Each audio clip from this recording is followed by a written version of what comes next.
দেশকে অস্থিতিশীল করতে ভারত যতই ষড়যন্ত্র করুক, নিজ ভূখণ্ড রক্ষায় তরুণরা ঐক্যবদ্ধ, এমন মন্তব্য করেছেন বিএনপির সিনিয়র যুগ্ম মহাসচিব রুহুল কবির রিজভী।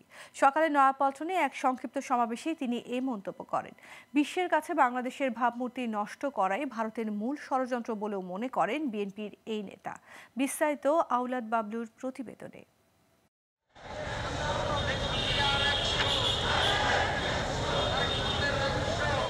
এভাবেই ভারত বিদ্বেষী স্লোগানে জাতীয় পতাকার অবমাননা ও সাম্প্রদায়িক দাঙ্গা বাঁধানোর ষড়যন্ত্রের প্রতিবাদে রোববার ঢাকায় ভারতীয় দূতাবাসে স্মারকলিপি দিতে নয়াপল্টনে জড়ো হয় বিএনপির ৩ সংগঠনের নেতাকর্মীরা।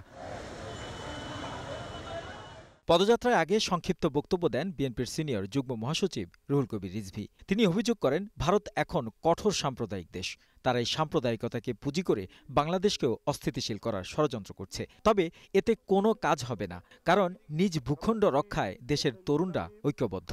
ভারতের শাসক শ্রেণী যা করছেন, এটা পৃথিবীর ইতিহাসে এবং রাষ্ট্রবিজ্ঞানের ভাষায় একবারে সরাসরি আগ্রাসন ছাড়া আর কিছু নয়।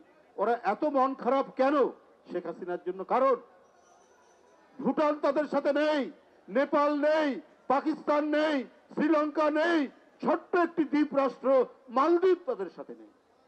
ওদের সাথে কেউ বন্ধুত্ব করতে পারে না, কারণ ওরা মুখে যাই বলুক, ধর্মনিরপেক্ষ বলুক আর সেকুলার বলুক, ওদের মনের ভিতরে হচ্ছে কট্টর হিন্দুত্ববাদী। বিশ্বের কাছে দেশের ভাবমূর্তি নষ্ট করাই ভারতের মূল ষড়যন্ত্র মন্তব্য করে নেতাকর্মীদের নিয়ে ভারত দূতাবাসের দিকে পদযাত্রা শুরু করেন। এ সময় বিএনপির ৩ অঙ্গ সংগঠন যুবদল, স্বেচ্ছাসেবক দল ও ছাত্রদলের হাজারো নেতাকর্মীদের উপস্থিতিতে মূল সড়কগুলো অবরুদ্ধ হয়ে পড়লে রামপুরায় মিছিলটি আটকে দেয় পুলিশ। পরে পুলিশের পরামর্শে ৩ সংগঠনের ৬ প্রতিনিধি স্মারকলিপি নিয়ে গুলশান ভারতীয় হাই কমিশনে যান। সেখানে মোতায়েন ছিল বিপুল সংখ্যক আইনশৃঙ্খলা বাহিনীর সদস্য। কড়া নিরাপত্তায় স্মারকলিপি দিয়ে শান্তিপূর্ণভাবে ফিরে আসেন বিএনপির নেতাকর্মীরা। আওলাদ বাবলু, গ্লোবাল টেলিভিশন, ঢাকা।